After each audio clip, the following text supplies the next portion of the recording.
Thank you. This is going to be live streamed, so we're going to be going live in just about 1 minute for our event on Stepping Up to Scale Up. Guys, make sure everyone's phones are turned on silent if you can.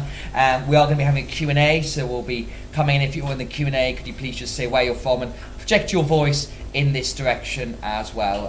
George Freeman is running a bit late. He allegedly has a voter, although the other minister here is not voting. So so one of us won't be a minister. Yeah, we can unravel that one later. But there's water at the back, and if anyone needs to get water, please help yourselves. I know it's fairly warm, and we'll get going very shortly. So thank you all very much for coming on this nice summer's day. It's not quite summer yet, though. So, well, it feels like it.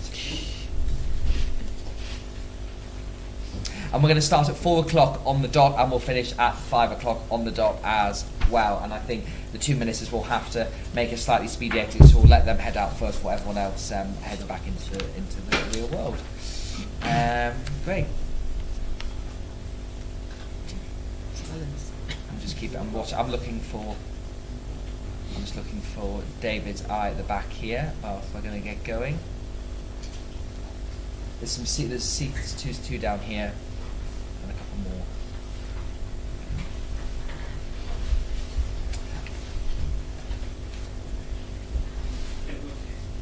Are we streaming? Yes. All right, okay, you could have maybe mentioned that. Hello everyone and welcome to the great professionalism of Onward events. I'm Sebastian Payne, Director of Onward, and I'm thrilled to be joined here by a fantastic panel to be discussing Stepping Up to Scale Up, how the UK can better support innovation firms to grow. And we all know the UK, if you think about the R and the D, the UK is great on the R, less so on the D. And that's one of the topics we're going to be looking at discussing today. That we know in last year, in 2022, the UK startups raised £24 billion compared to almost 12 billion for France and Germany's 9 billion. But we are still failing to attract as much investment as our competitors in New York and California, let alone the whole of the United States put together.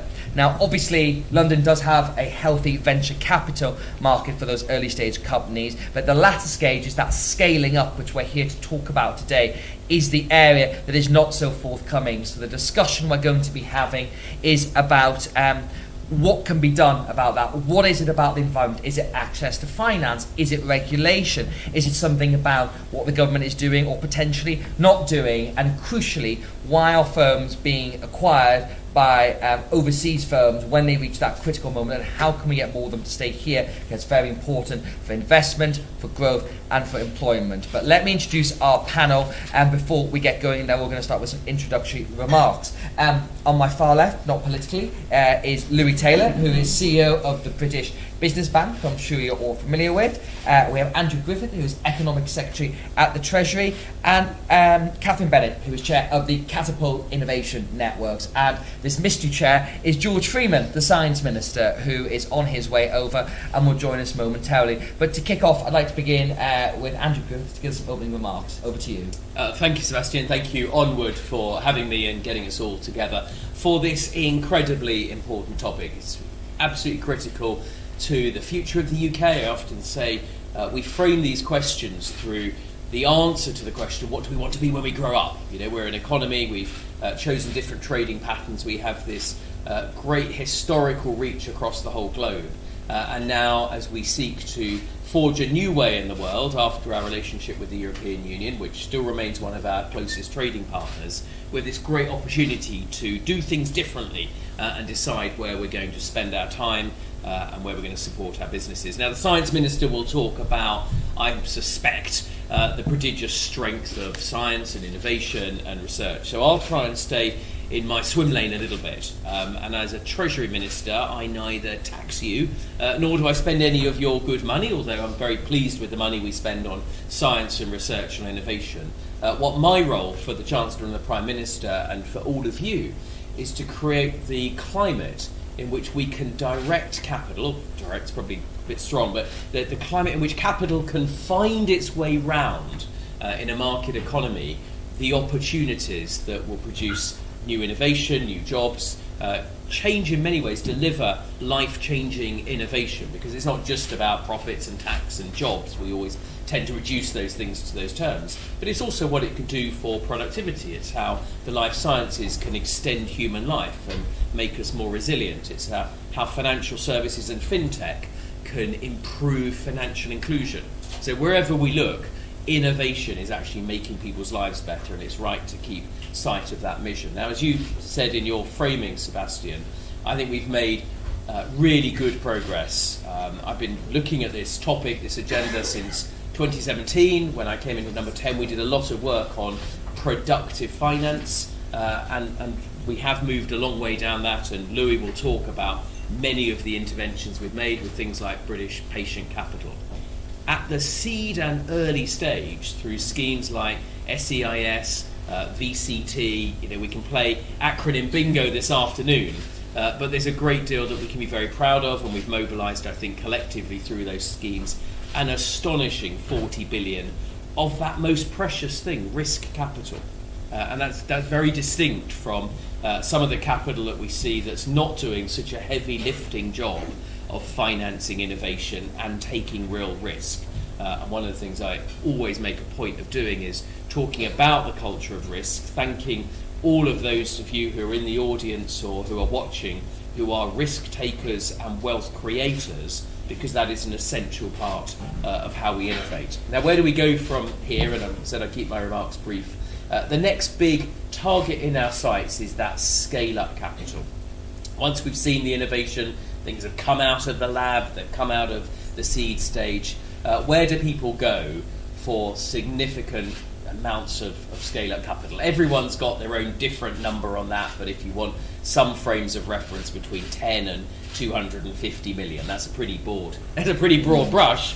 And there are lots of brilliant firms and UK asset managers, investors who are already working in that space. But the problem statement that people talk to me about a lot is their need often at that particular point in their journey, having grown up in the UK, often spun out of a UK lab, a catapult, a university, having been able to achieve some seed and early stage growth capital entirely from the UK market.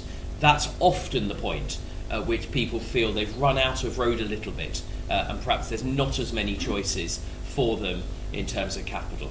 And the big opportunity for that is not just that we have more native capital. I mean, we live in an open world. The UK is one of the most open financial markets, and it's perfectly natural with all of our advantages, our network around the world, the fact that the English language is not just the world's language of finance, it's also, it turns out, the world's language of large language models. They think in English. So we have these models, and it's perfectly understandable that founders and entrepreneurs will look to the broader world when they seek capital. But one of the things that the Chancellor and I are focused on is how can we present them with more attractive opportunities at home. And what all of that will do finally, for everybody in this room, is also offer you the opportunity to get enhanced returns through your long-term savings, perhaps pensions, because it's been a great job done by the team in the Department of Work and Pensions, the Minister for Pensions, on things like auto-enrolment. So we're building bigger pools of pension capital. The UK is the second biggest pool globally of private pension capital. One of our great assets as a country, a real Rolls-Royce private investment pension scheme. And so there's a happy medium here of having more scale-up capital, giving people, entrepreneurs, founders more choices, but also offering UK investors and long-term savers the opportunity to participate in that growth and get better pension or long-term retirement outcomes than they otherwise would. And I'll finish there. Perfect, that's brilliant. Thank you very much, Andrew. Louis, you're now stuck into this day to day, trying to tackle all these things. Give us your opening views on how you see the market and where you agree, and perhaps have some differences where Andrew might see things. Well, thank you very much, Seb. In terms of my notes, I did ask ChatGPT to write the speech that the Economic Secretary of the Treasury would write for the CEO from BBB. Yeah. So we will say some different things, I'm sure. British Business Bank, for those of you that don't know, is the government's national economic development bank. We're there to help drive sustainable growth and prosperity across the UK and to enable a transition to a net zero economy by improving access to finance for small businesses. And we do that at a variety of stages.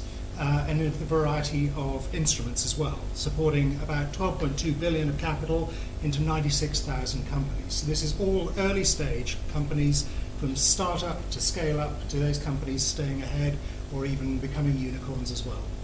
We have investments in those, Andrew will be pleased to know. So British Patient Capital, as Andrew mentioned, though, has a focus on scale-up capital. And this is the critical area for the economy at the moment, because we're increasingly seeing the lack of UK institutional money in that space. And British Patient Capital was set up in order to kind of seed the market, lead the market into that part of the investment universe that the UK institutions are really not present in. 85% of the capital going into scale-up companies at the moment is either us and the BBB or overseas capital. 85%. Foreign money is great, but we do need domestic investment in these companies because they tend to gravitate to where their capital comes from. And the GVA that they start to generate is at a later stage in really appreciable quantities. And to capture that GVA for the UK economy, honestly, we structurally need some UK investment in those companies. So everything that's going on in the press at the moment, in the debate about pension money and how that should be invested, I think the British Business Bank will be absolutely supportive of and would want to invest alongside. Our MO is, at the moment, our modus operandi is to crowd in private sector money. So of that 12.2 billion, less than half of it is actually ours because we have crowded in private money alongside it. It's just a little bit overseas money at the moment relative to how we'd like it, but I think there's a real prospect of more. Not least through initiatives such as LIFTS, the Long-Term Investment for Technology and Science, which is £250 million of seed money from the government behind a tender for proposals that's out right now for the private sector to demonstrate how they can get DC pension money investing into science and technology-driven companies at an earlier stage. And that's just the start of it. So hopefully, by the time we get to the autumn statement, there will be an announcement about the winners of that call for proposals.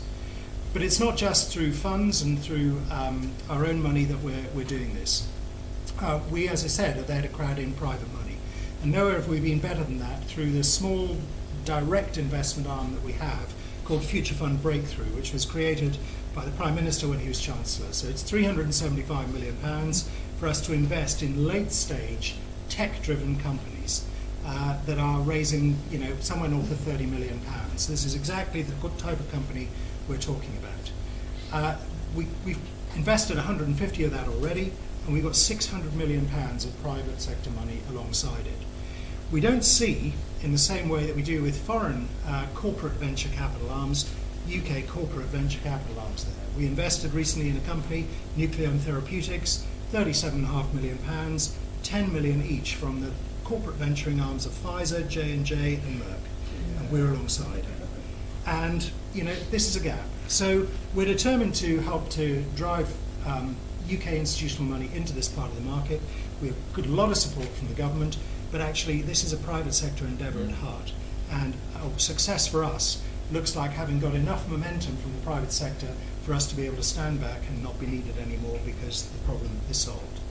And with that halcyon view.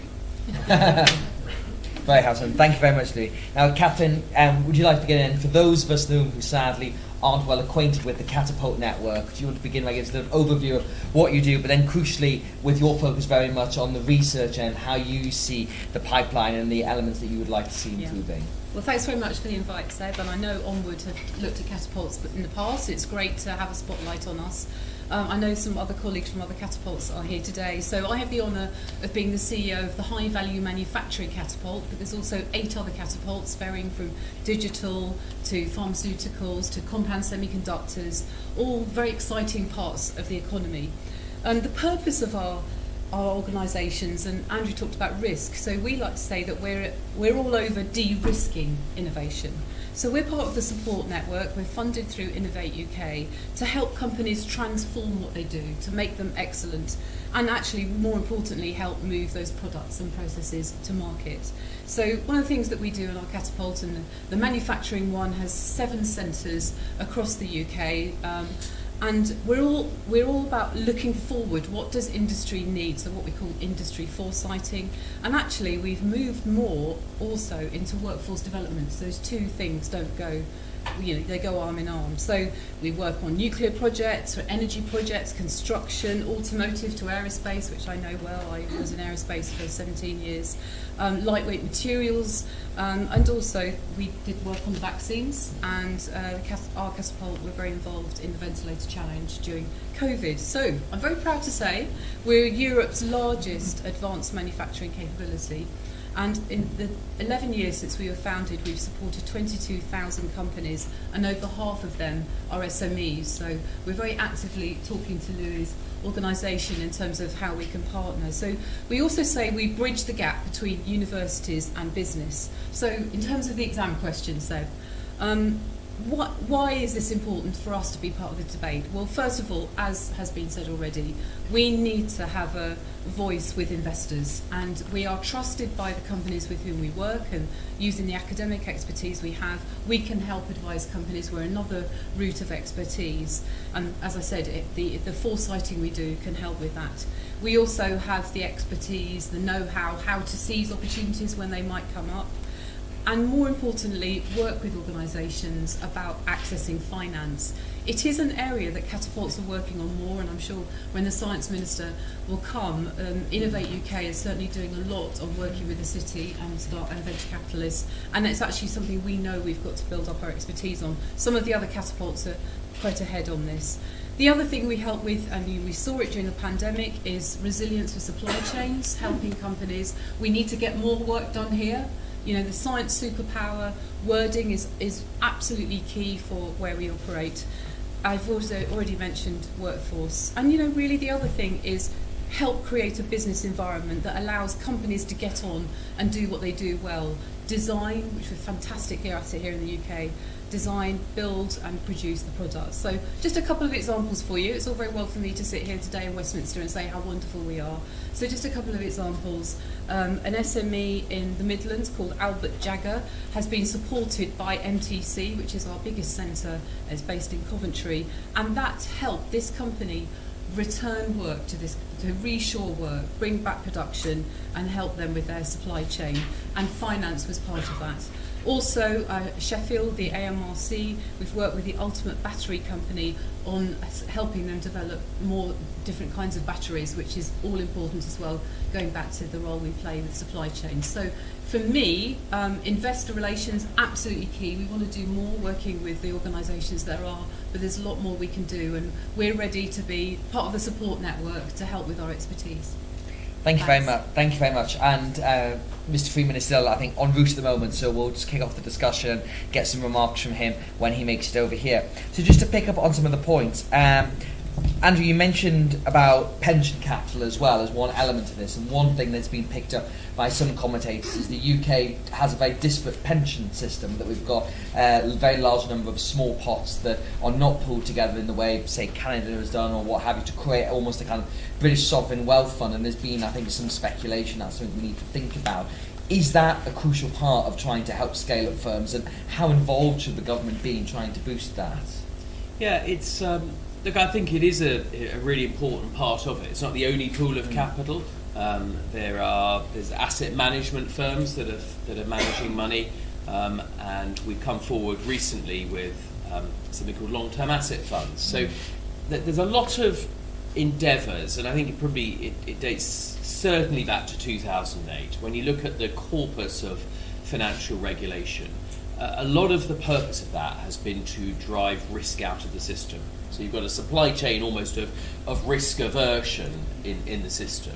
And we've got to slightly redress that, I think, in most aspects. So when you're looking at the nature of scale-up capital, almost by definition, it's got a higher risk profile than some other types of investment. But also you've got to stick with it, right? I mean, these are not things that will yield an immediate return tomorrow. That's the whole point of growth or scale-up capital. And so the more that you've moved that pendulum, if you imagine, and it is about a balance. I don't want anyone to sort of, take my words and go doolally with them. But the more you move that pendulum to a point of risk aversion, the less capital, whether it's coming from private retail investors, which is something the UK stock market's almost lost access to, whether it's institutional fund managers, those big gleaming towers in many cities, not just the UK, 2/3 of financial sector jobs are outside of the UK, or whether it's those pools of pension capital. So if that pendulum is a little bit too far to the right, then you've got not right or left, but too far to the point of averting from risk. Then moving that back into a more balanced position in the middle will unleash, because you're talking about really big denominators, will unleash a lot of incremental capital. So pensions are part of it. I don't want it to be overly fixated on pensions. That is something the Chancellor said in the spring statement we would talk more about in the autumn statement, and it's true that together with the Department of Work and Pensions we're doing work on looking at where there are opportunities to consolidate assets. So the local government pension schemes, for example, people often use as an example of fragmentation. There are 86. None of them are particularly large, and some of them are really quite small. So that's an example people use. But they're already well on the journey to pooling their assets. So even if the trustees remain the same in your local council, they're pooling their assets into 8 bigger pools that have a bit more scale to invest. Same thing with consolidation of what's called DB and DC schemes. So you're definitely pushing at something. I don't want to go too far ahead of where we are, but there's definitely an opportunity in consolidation. But I would say there's a really big opportunity in moving the pendulum of risk aversion back to a slightly more balanced position. If you look at Australia and Canada, everyone uses Australia and Canada as examples with their pensions, and we can learn from them. There are other, similar common law countries. In Australia, it's about 5 to 6% of all pension scheme assets for unlisted equity. So there's not even just the market; those are the unlisted, the sort of businesses that are scaling up that have yet to make it to the public markets. And in Canada, that's about 15 to 20%. In the UK, for DC schemes, it's closer to 1%. So there's work to be done, and work that is, you'll be reassured to know, being done. Now, I'm going to come to you, Luke, and I might come back to Andrew on this as well, is you talked about the role of the private sector and basically wanting more from the private sector as well as government here. But how exactly do you go about that? Because you're obviously a part of the British state in terms of what you do, and you can call and shout on private companies to make more domestic investments, but that's easier sort of said than done on that. So we're not going to companies saying you have to invest in this alongside us. We're trying to show the way, because it's got to be something that they want to do on a commercial basis. Some of our programs are subsidised, start-up loans, for example, but British Patient Capital is totally commercial, pari passu with a commercial investor, and investing alongside us doesn't have a political dimension to it, even though the policy outcome we're trying to drive is more UK institutional money into the market. I think that everything Andrew said is absolutely right about risk appetite and a need for greater risk appetite. I've worked in and around the City of London all my working life, and we've got the best lawyers and accountants and every type of professional service, which we've got to the point where it's probably suppressing a bit more risk appetite than it's actually serving. And we need to kind of address that balance. The other element is that actually, we do beat ourselves up about how awful we are at all of this. We're not bad, but we could be so much better, and we have all of the right elements here. It's Morecambe and Wise, all the right notes, not necessarily in the right order. We've got great universities producing fabulous commercializable research. We've got pools of capital that could be employed to develop those. We've got entrepreneurs who are willing to mentor and to take on and to scale up businesses. We've got a regulatory regime that's pretty positive and is a great place to do business.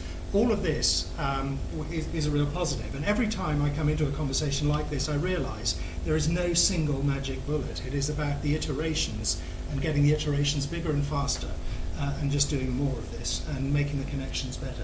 Because every company's journey and every company's sort of recipe for success is slightly different. Yes. Do you want to comment on that point? Yeah. Well, just to reassure, if you like, there's no reason why people would be as intimately familiar with the work of financial services reform that we are doing today. And all of it has at its heart getting our rule book that hasn't really been reopened and touched for about 25 years, partly just through the effluxion of time, partly because that rule book sat in Brussels, although we contributed as a country a lot to it. So the Edinburgh reforms that the Chancellor announced back in December, just past their 6-month point, is going through almost each and every individual file and looking at how we can reform those. So something I never thought that would ever be retail politics, but ended up being the discussion of campaign garden parties between leadership candidates last year. Solvency 2 is actually really big potatoes, right? You remember Solvency 2? Yes. Yeah. I mean, that's a big potato. It's 100 billion of capital that's currently trapped by some actuarial accounting standards that we are reforming. The reforms will be, baked in this year, this calendar year. And that will unleash 100 billion over the next 10 years. Now that's not chump change. Not all of that is for high growth. A lot of that is for the sort of infrastructure that would help enable. That infrastructure might be a science park, it might be a lab, it might be expansion of a university that will help innovate or innovators across the UK. So just we will become, I think, over the last 3 months, as we've gone through the process of these reforms, we've legitimised this very public debate about we need to do something. And I just want to push back a little bit that something, the reason we're having that debate is because this is all in flight and not in an abstract sense, but we are landing that plane. The Financial Services and Markets Bill has got its last real debate in the Lords this afternoon. It will hopefully be on the statute book before the end of the month. The reform process, big reforms coming this year. And it does speak to what Louis and I were talking about, that attitude of risk, and just making our regulatory rule book, which is a good quality rule book, we want high quality regulation, but just making it a little bit more fit for purpose and able to take some of the risks that will unlock what we're trying to do. And as Catherine, I want to bring you in on this point about the private sector element. When you look at it from the Catapult's perspective, again, if you were to sort of send a message, and many people in the room representing those potential companies, what would it be from you? I think, let's be fair, and we hear this all the time from businesses we work with. It is slightly confusing for companies to know where to go for support. And I think all the mechanisms are there, as Louis said. We've got a very strong financial sector. We maybe shouldn't beat ourselves up so much. But there's always more that can be done in terms of opening doors, convening people, which is a lot of the work the Catapults do. It is a confusing landscape, and I know Innovate are really doing a lot of work on this at the moment. I was at an event they did at the London Stock Exchange recently, and they brought investors there, and George spoke actually. So. And it's very powerful to hear from them. They sometimes don't know where to go to either. That might be the other angle. The other point is obviously stay the course, like we said, keep the commitment going. And I would say we really do have the support of the big banks actually. So Lloyds is a big supporter of NTC, which I mentioned earlier. NatWest we have extensive discussions with on the manufacturing side, and also Santander. So they're all wanting to help. The other angle, and we were talking earlier about levelling up, so we have 25 sites just in my catapult and 50 plus, I believe, for other catapults across the UK. Not many down here in the southeast. We need to look at that perhaps. But there's also some regional funds that might be worth touching when Louis and I are speaking at an event soon. The Northern Gritstone is quite well known. I know there's some activities in Sheffield.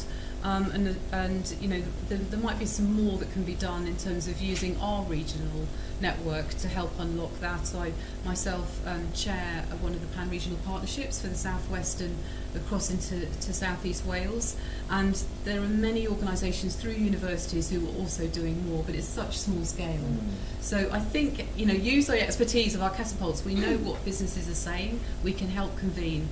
So it's maybe just do a bit of gluing here and there might help.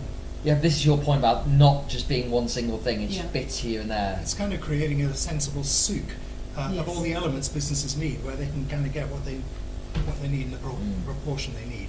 But I think to take Catherine's point on regionality, this is really, really important, because the potential that's really being missed is outside the Golden Triangle, where the most disproportionate amount of whatever equity is going into this space is actually invested. And we've, in collaboration with Catherine's organisation and others as well, we've taken investors to the companies, we've taken companies to the investors, but the value you get out there, the quality of the businesses, and there's less competition for them as well, frankly. I mean, it's huge potential, it really is. So Northern Gritstone is there, Midlands Mineforge is the next one that's coming, I think, around some other universities. And other universities are gathering together, 6 in the northeast, for example, putting aside their academic jealousies, and wanting to commercialise their IP rather better. Now, I want to come back to Andrew on this last, but we've talked about sort of the private sector environment. Let's talk about the regulatory environment. Now, you've obviously mentioned that there's Solvency II and the Edinburgh reforms are going through now. But from Catherine and Louis' perspective, if you were to look at regulation, is there some particular area you'd like to see more focus on? Then we'll let Andrew come back to it at the end. Gosh. Nice small question for you there.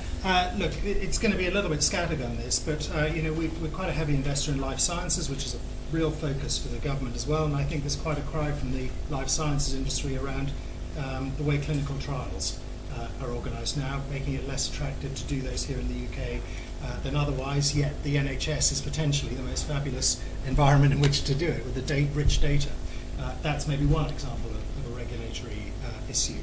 But I think around the finance side, Andrew's talked about some of the reforms that are going through, and all of those, I think, do just add to the weight of on trustees, for example, for especially rather, to interpret their duty in a more pragmatic way. And of course, risk management and risk, appropriate investments are important, but return is important as well. And it's getting the balance between those in a way that you can justify to your policyholders, but at the same time, scratches the policyholders' itch to leave something for future generations as well, which they would want from the investments that their pension funds are invested in. So there's a mutuality of interest here. It doesn't have to be massive regulatory change. Of course. Yeah, I mean, not so much on the financial regulation, but there's a lot of work we do on net zero, etc., working with the government on setting standards or help advise on standards. I mean, the AI work, it's all over the newspapers at the moment. The leadership role that this country wants to do on that, I think that's key, and that's absolutely part of the manufacturing landscape going forward. So there's a role we can play there, but not so much for me on the financial regulation. Did you come back on that, Andrew? I was going to give you two other areas of regulation, I think. Oh, please do. That's just worth us looking at. Maybe they're not regulation, but the Prime Minister hosted about 40 of the world's top tech investors. It's Tech Week. Yes. And a lot of, we're flying a much broader path here. We're today talking about advanced manufacturing, life sciences, not just tech. But one of the things that I was talking to some of those, these are serious heavyweight investors from around the world. We're talking about exactly the opportunity of hunting out the IP and the innovation and the ideas from British universities, primarily outside the Golden Triangle, just because that's where the biggest arbitrage opportunity. And it reminded me the Chancellor's got a review at the moment about precisely that going on. I think it was Andrew Williamson, who's from Cambridge Innovation Capital, who's leading that review. He'd been talking to Stanford and MIT, and the more that we can emulate that, because to the point about levelling up, our universities research that the catapults are spread very much outside of London and the southeast, and I think wearing, even as a southeast MP, if you like, and as the city minister, I always say I'm not the city minister for London, I'm the city of Middlesbrough and York and Glasgow.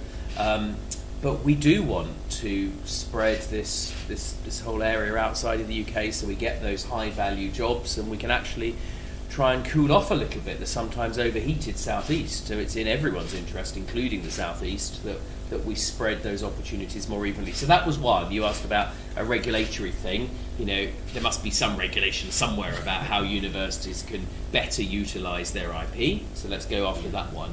The other one I think is a really bold, revolutionary idea is open finance. And again, I hope this isn't too much in the weeds, but many of you will be users of open banking or open finance, where you can use apps and they can help you make your money work better for you.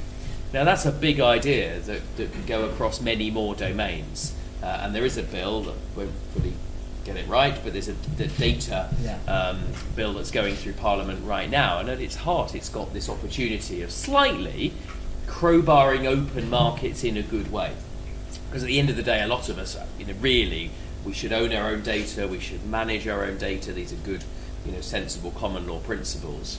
And if you can take that and look at whether that's in medical research and how you could enable that to be utilised much more commercially, or whether it's in things like how your pension is managed or how you're spending other aspects of your life, could be your energy bills, I think that's quite a big idea. It's a little bit off brief, but I've seen the power of it in terms of what it's done for the fintech community on the back of that.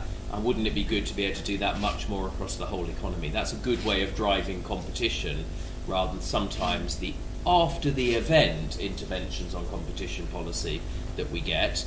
Actually you sort of design in competition because people are owning their own data and able to use that portably.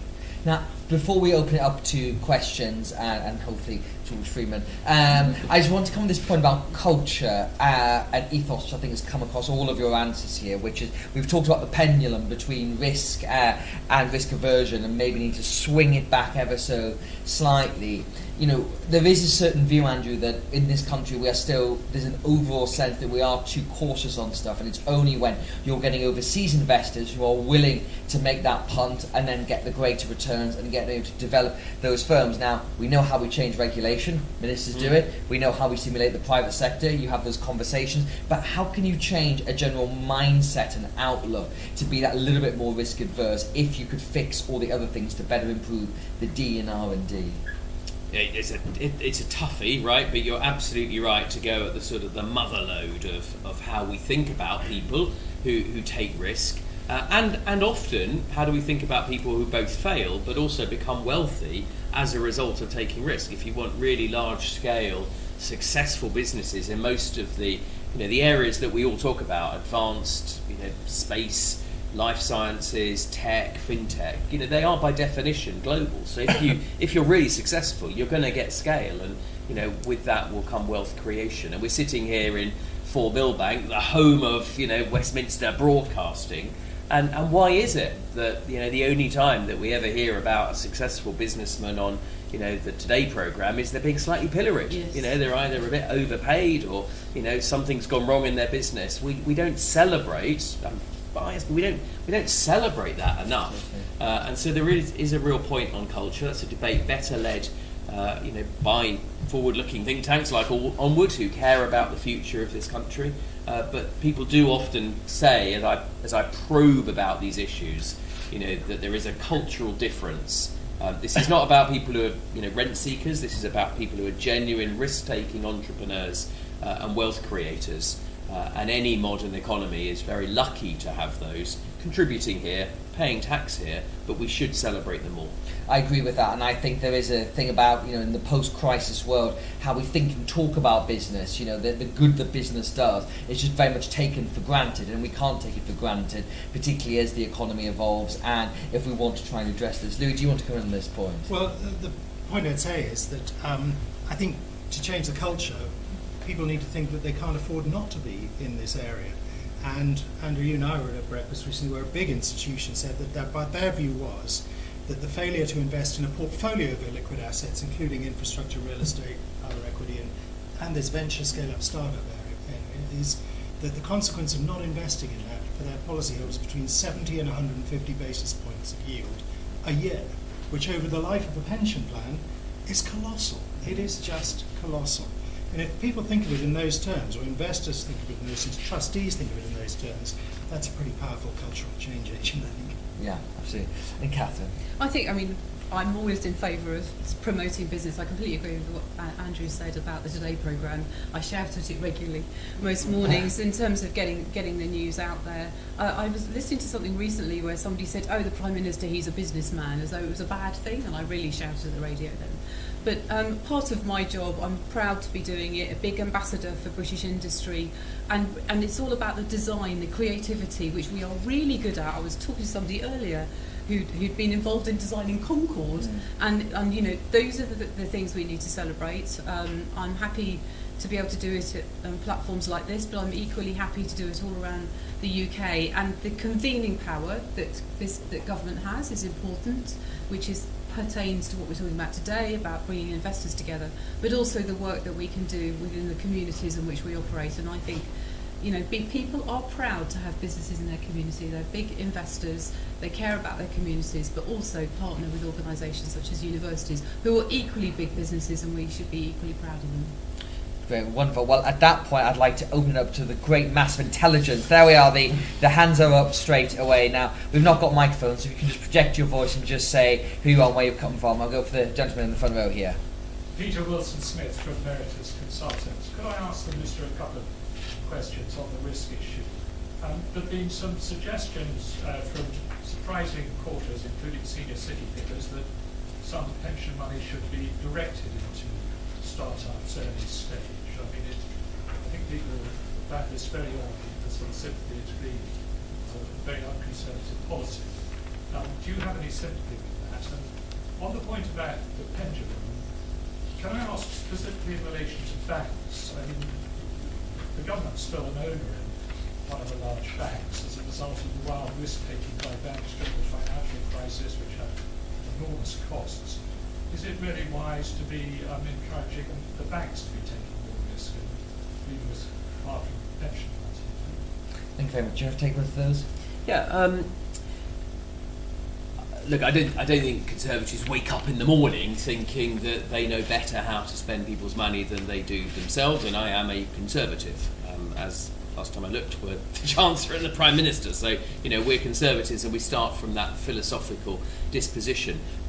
That said, what you've got to look at is the unintended consequence of regulation as is, because regulation is already having a significant play about how people invest, the duties of if you've got to report daily pricing, that of itself is a decision nested within that, is a decision about how best people should be investing. So I think I take the philosophical point, and I'm playing back to you that that's not where one would start.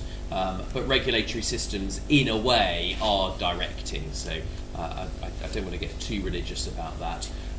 We haven't got long enough for the seminar on banking regulation. That is ultimately the duty of the Financial Policy Committee. They assure me that our banking system here in the UK, is safe, sound, and secure. And there's always unintended consequences. So. If you look at limiting the range of activities that banks can do, if you look at limiting the access of credit, one extreme, one doesn't probably think that 125% mortgages, which is some of the behaviour that we saw pre-2008, I mean, that feels like that's quite a long way at one end of a pendulum. If you go too far in the other direction, there'll be young people in the audience or who work alongside Sebastian who can't get a foot on the housing ladder because they're not being able to give them the opportunity to back themselves about their future working life and their career. So I'm afraid I'm annoyingly balanced as a politician. The truth is rarely at the extremities, and it is about finding that right balance. Thank you very much. Let's go for the lady here, please. Hello, Rosa Wilkinson from the High Value Manufacturing Capital. I'm really struck by how much of this conversation has focused on the supply side, the availability of finance for companies that want to grow. I'd be interested in your reflections, Minister Louis, in the demand and the risk aversion that we sometimes see within those businesses with the potential to grow, to reach out and find alternative sources of finance than the stuff that they're familiar with, than the usual banking debt finance. Thank you. Louis, do you want to take that one first and then Andrew? Yeah, very happy to. So I think there's a couple of things I'd highlight. Although the bank does a lot of investment, we also produce quite a lot of economic research around small business finance markets. We think that the gap in scale-up finance in the UK is up to £4.5 billion a year. So, there's plenty of demand. At the same time, not all of that £4.5 billion of demand is good demand. And so there should be a discerning market, and there should probably be a little bit of excess demand there at any one time to take on the Minister's theme of balance in all of this. But nevertheless, £4.5 billion is too big a gap, and we need to kind of address that. The other element to this is around businesses not asking for enough money. And actually the place we see that most is in businesses founded by women and people who identify from ethnic minorities. And it's a confidence and a cultural issue, I think, and we need to get around this. The amount of money going to those, venture capital going to those protected characteristics is obscenely low. And that's not an ideological statement, that is about the commerce that we're missing out on. It is a massive missing out on potential. So I think that we need to kind of figure out ways to overcome both of those things. Thank you. And Andrew. I mean, just briefly, because I agree with everything Louis said, I think there's also a bigger point about financial literacy and people being comfortable with that. That's a bit out with, even our remit today, but there's a great deal more, and that's, there's one reason why the Prime Minister is so right to want everybody to study maths, and that's not, the caricature of having to take an A-level in maths, but everybody studying maths, even if that's quite a practical, applied version of maths, through until the end of their formal education. I think that would be a really good thing. And financial products are wonderful. I mean, they improve people's lives, and they can get an idea into execution. So we want people to be as comfortable as they can with the wonderful different forms of financial architecture that are out there to help them. Thank you very much. Small question, please. Gentleman standing up here. Thank you. Nick Connor, PRO. I work with a number of companies in sort of the deep tech, as well as sort of the VC funds who support those companies. And first, I think I last saw George was the day after Silicon Backpack was built out, and he came into a room with a round table of university spin-ups, and everyone gave him a round of applause, and this is the work you experienced. So from the industry, that was seen as absolute loss. This is me showing love before I put a sting in. The other week, the government published the semiconductor white paper. It was delayed for 2 years. Most of the white paper has blank pages saying come back to us in the autumn. The headline of the policy though was 1 billion over 10 years, which is the same amount of money the government has presented set for the previous 10 years. And it's about 2 weeks worth of capital expenditure of one semiconductor factory in Taiwan. The issue many of these companies find is, why should they stay in the UK? They've innovated here, they're set up here, but the ecosystem is not. And very quickly, I'll just give you an example of another client in Valencia in Spain. Last week, they were awarded for a pot of money from the IPSI pot of £20 billion. Again, semiconductor innovation, and this part of money is excluded from the EU Chip Act money, which is also coming. So my question is, businesses are feeling are not able to scale in the UK, but what reassurances can you give? Well, look, the semiconductor strategy was welcomed by industry, point one. Point two, I don't know the detail of it, but if from what you're saying, it was inviting people to come back and have a continued conversation, and I do that a lot as I articulate our financial strategy, I don't think that's a bad thing. I think that's an example of being practitioner-led and listening to the industry you're trying to help. And I think we should be a little bit wary. I understand and respect your point, sir, and one of the things that each nation has to decide is where it sits on the balance between access to prodigious private capital, access to state capital, which will never be the panacea, because all of us in Western governments, are all dealing with essentially the same things of overloaded demand on the public purse as we age as societies, as our infrastructure ages. So if you're fishing solely in that pond, I think that's a tough game for anyone really to win sustainably. It's about getting the right balance between, yes, some fiscal incentives, in our case, full expensing is a very significant fiscal incentive, some direct support, whether that's grant or whether it's loans, functioning financial markets, and lots of things that we haven't talked about today that I'd hoped my colleague Minister Freeman would have talked about, which is about things like access to skills, the ability to trade frictionlessly. The UK's in a really special place. There's a great opportunity for anyone out there who wants to seek it to operate from a UK that's got a seat on the Permanent Nations, the UN Security Council, is a founder member of the Commonwealth, has great deal in goods with the European Union, is the closest partner of the United States in services, is now part of AUKUS, and is an accession member of CPTPP. If you put your pen through that as an axis in a Rolodex, I mean, this is a pretty special place on the planet from which to operate. But I think the main answer, sir, is that it's a mix. It's a mix between what's your industrial strategy, what are your choices, and then all of the wonderful factors of production on which we compete. And I wish you and your business success. I think you have to come on that one. Yeah, I mean, absolutely take your point about your clients and the challenges they've had, I mean, the other point I would make is, you know, we hear this from our businesses all the time, you also need to have an environment where businesses feel comfortable to invest. So there's other ways of doing that as well, whether it's supportive planning if they're looking to build a site, but also touching on, as Andrew said, you know, George is a big supporter on training, skills and training, and I know, because I had an email about it just recently from Pragmatic, that they are looking at working together with the industry and government and ourselves on a big training package, because we need to keep those skills and develop those skills here. So there's other aspects. I appreciate that doesn't compare with Valencia's billions, but there are other aspects that governments and organisations such as myself can help with. We've also got a fantastic compound semiconductor catapult in South Wales, and they're very well embedded into the local community and the businesses around there. So I know there's other aspects. Thank you very much. Let's get some more questions in. I'll go for the lady here. Hi, I'm Jane Tragman from Forest Brown. I'm a tax advisor and I work with a lot of innovative scale-up businesses. So we've touched on, Catherine, and mentioned on the ecosystem or creating the right environment for innovators to scale.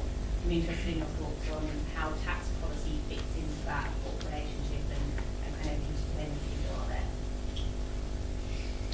Thank you. Do you want to take that one again, Andrew? Yeah, I'll do my best, and I'll take your card afterwards, because for me, we won't go too far into the details. First thing is, a Treasury Minister never comments on tax policy outside of a fiscal event, or he or she is not a Treasury Minister for much longer. But look, we do have a lot of tax-preferred schemes for risk capital, and we've also innovated some of those to make them more, not more fit for purpose, but just to keep evolving them. So we've lifted some of the thresholds on things like SEIS and VCT. We've come out to confirm that those remain long-standing, because if you're building, a pipeline of businesses or investment pipeline around them, you need to understand that they're going to be here for the long term, which they are.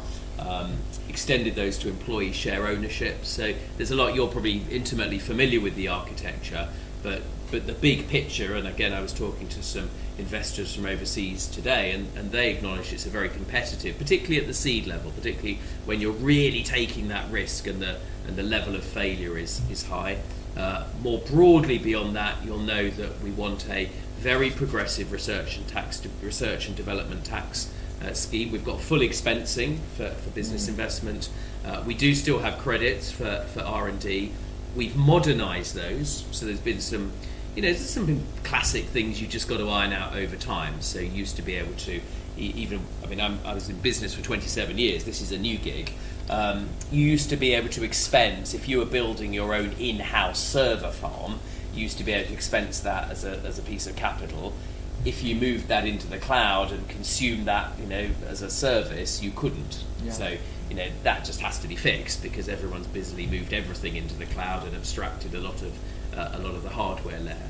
So, the big picture commitment, and it is understood that we need to be competitive, both in terms of some of the micro programs that we have in place, make sure that capital is properly looked after within a fiscal system. Not every system sometimes does. And the point the Chancellor, I think, would say if he was here as well is we do understand that we have to be competitive for business tax. And yesterday he announced a big productivity review to be led by the Chief Secretary to the Treasury, that I'm sure behind that is the idea of, can we create more financial capacity? Because the one thing that would help nobody in this room is if we don't have an era of fiscal stability. But how do you do that? How do you create the financial capacity? Well, where we haven't seen the same sort of productivity gains as many of you would in your businesses each and every year is across the public sector, and that's what John Glenn, the Chief Secretary, will be doing with a view to potentially giving us opportunities to reinvest back in cutting taxes to be more competitive. Great. Thank you. Let's take a couple more. That was quite a lot for a Treasury Minister. Yeah, no, it was very good. Yeah. Let's go for the gentleman here. Thank you. Yes, sorry. No, thank you very much. Nicholas Beale from Cytec. Can we pick up the points of culture and scale? Because, Sebastian, as you rightly say, there's a lot of cultural issues around trustees and investor behaviour, and even if the regulations were completely changed tomorrow, it would take them some years, I think, to just get up to speed. And And estimates of the gap, I think, range from about 4 billion to other people have spoken to, up to 14 billion. So is there an argument that perhaps the government's encouraging everyone else to take a bit more risk? Maybe the government can also help participate in a properly paid basis in some of the risk transformation that's going to be needed to make this happen sooner rather than later. We don't really have 5 years to fix this problem. We've got a problem for a lot of companies this year and next year. Thank you. Do you want to take this one, Louis? Well, Louis, you're going to go first on this one. I think Lou can have it. I mean, Lou, it sounds like a pitch for a bigger budget for somewhere the to British, take some more for the risk, British Business yeah. Bank. But Have a job. Look, I think government taking on risk on a contingent basis is more fiscally advantageous than actually putting cash in and borrowing gilts and all the rest of it. But nevertheless, is taking on risk. It should only really, and this is how the business bank operates, take on the risk that the private sector won't. Now you can incentivise the private sector in other ways rather than just the government taking on board risk. So I think you're right to raise the issue, but I don't think there's a single solution of creating a government guarantee on everything, which you're not suggesting. But nevertheless, the predisposition should be, how does the private sector figure out risk management on this properly? And if there's residual risk that is unacceptable, yet the outcome sought is desirable, then come Exactly. Get the balance. so two quick ones, if I may. One is lifts, which Louis mentioned earlier. That's a £250 million of risk or seed capital that the government's putting in that's focused on long-term investment for technology and science. That's what LIFT stands for. That's open for proposals right now. Louis is going to look at those for the government, and that will hopefully create a new pool. It sort of crystallises, it's the condensate, if you like. The moisture's in the atmosphere, it's the condensate for a new vehicle around which capital can coalesce. The second thing that's always a role for government, and I'm dully passionate about this, so I'm missing my opportunity. But government, of course, is a big actor in the economy itself, and we're discussing this afternoon in Parliament the procurement bill. Yeah. The procurement bill, the tilt on that is to be pro small business because they're often the most disruptive. They're bringing new ideas that can help productivity, and so government, as it spends its money, whether it's your local council or whether it's central government, should be looking, I think, to take a little bit more risk in some of that. We as a society also have to legitimise government to do that. We're going to spend, I assume, the next 20 years with various public inquiries about PPE. Now, actually, that was an example of pre-litigated risk-taking. Defending any of it, it's the same as the vaccine.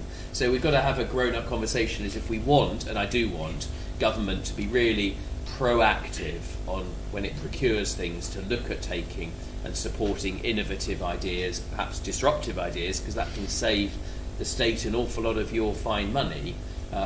Occasionally, those won't all work out, and then we all need to be tolerable of that risk as well, because that's what drives risk aversion. We all have agency on this. I can give a really good active example on that, actually, in terms of driving innovation through government procurement, is the New Hospitals programme. So one of our centres is doing a lot of work as part of the Construction Innovation Hub. That project, I mean, it's so long-lasting, hopefully, but it's also going to be an incredible export opportunity if we get it right. So I absolutely agree with what the Minister just said there. The government procurement can help drive innovation, and we have many examples of it. Great. We've got time just for final rounds. I'm going to take kind of final 3 questions. If I take 1, 2, and 3, and we'll take those together. So starting at the back, the middle, and at the front. Hi, Ben Green, founder of an open banking startup. Very, very glad to be here. You've come to the right place. Big fan of EIS and SEIS and schemes like that. I suspect it's become amongst my peers quite dubious about the idea of getting enormous networks of civil servants to get into business and investing. But the idea, like SEIS, of unlocking private sector capital has got to be the answer to this problem, surely. I mean, Lou said that the hint of the gap is $4.5 billion. Dry powder in the BCP industry is in the tens, if not hundreds of billions.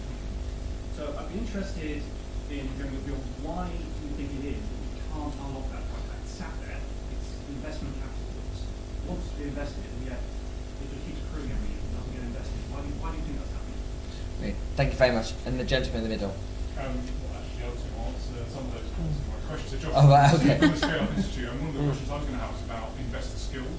I think there's a big gap, which I mean, well, Louis and the Scale Up Institute is very participating quite a lot of work on this, but using upstream sort of skills improvements and when deploying capital. So I think there is a lot of evidence to suggest that actually when you look at the subsectoral divisions of investment, there are some very easy routes towards deploying capital, and even if you unlock the liquids, you may not actually unlock the sort of strategic investment that we're looking for. Great, thank you. And finally, keep mine quick. Peter from Digital Capital. I think the start figure that you mentioned at the start, about 85% of the investment comes from outside the UK. I think that's a really important figure. I just wanted to know, I know from experience, a lot of companies, they like to build up here and then they end up with everything moving to the States and all of that, and property and everything that we've built up in this country gets lost. What are they doing in the States that we are not? Why is that happening, and why is it not the other way around? And this is any particular thing that you can point to as well? great. Thank you very much. Well, let's spread all those around. From our gentleman at the back here, civil servants, Louis, getting involved in investment. Well, Seb, I don't think that was the essence of the question. You're too political. Yeah, exactly. Sorry, but what's your take on that point about exactly how much and when involvement should be on all this? Well, involvement should be where the private sector, there's failure in the private sector, either because of a lack of skill set, which I think was also highlighted, which is quite acute. The deficit is far more in that than it is in capital, or because government legitimately has a policy aim they want to undertake. The investment we do, and by the way, we're public servants, not civil servants, and there's all the difference in the world. The investment that we do is mandated by the government, and it is there, as we say, to be additional to the market. That is the first question we ask. Are we additional to the market? Is it a good business opportunity? How do we help you? That's the way it goes. So I think that, there's a place. We're not trying to be statist. We're not trying to pick winners. We're not trying to monster companies or be on the boards or to own majority stakes. We're there to try and prime the market so that the market can do what it should do. Thank you. And Catherine, on this point about skills and how that can relate for deploying capital. So you probably wouldn't be surprised to say this is where we can help in terms of helping investors learn about the technologies of the future. And we get a lot of incoming requesting. I had Blackstone call me the other day.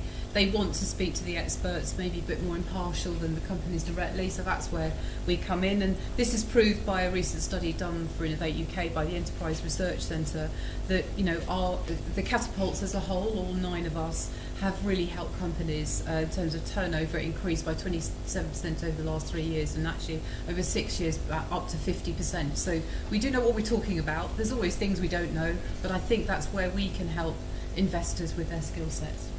And then finally, actually, I'm going to put this question to everyone as well, which is, this is the US point here. Andrew, and obviously before you became an MP, you were CFO of BSkyB, huge company with a very big global reach there as well. If you were to pinpoint sort of the best things from the US you could bring here, what would they be?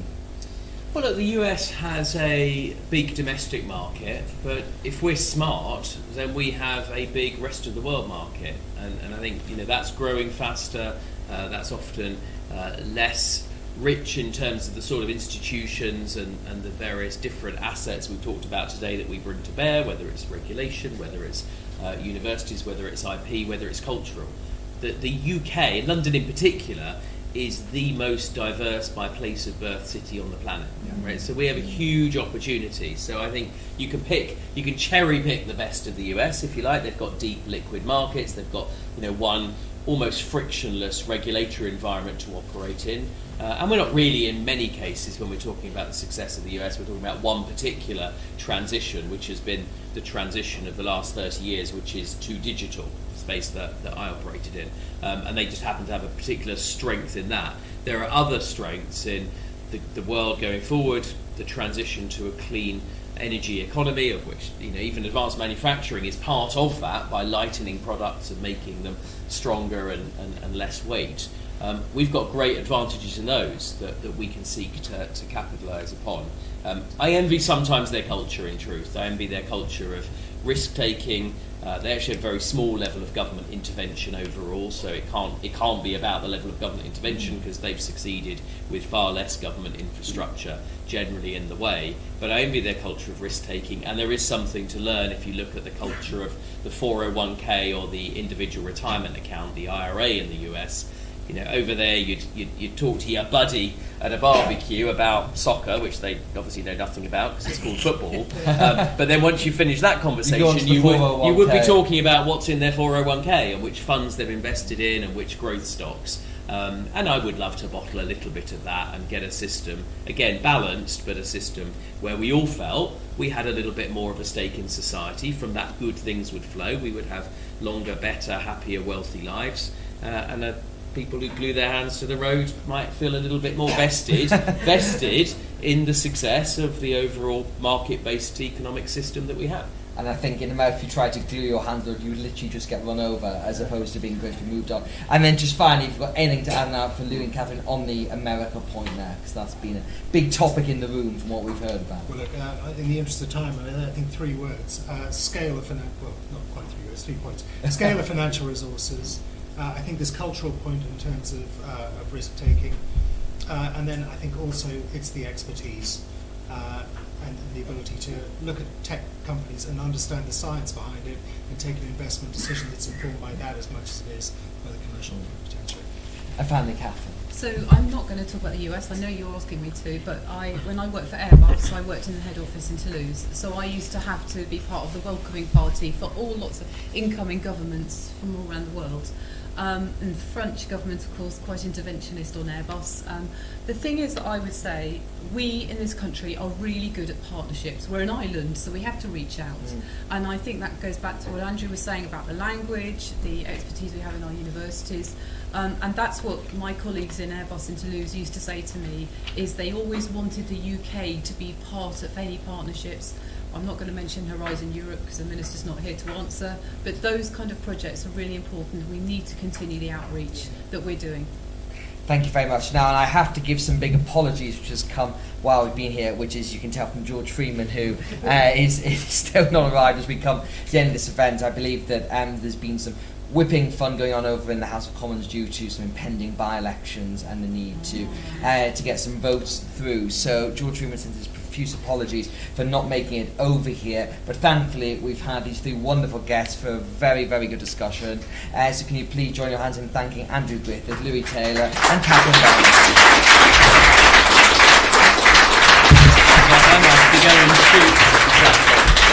And thank you all so much for coming, for Onward. It's been brilliant having you. Thank you for all your great questions. And please do come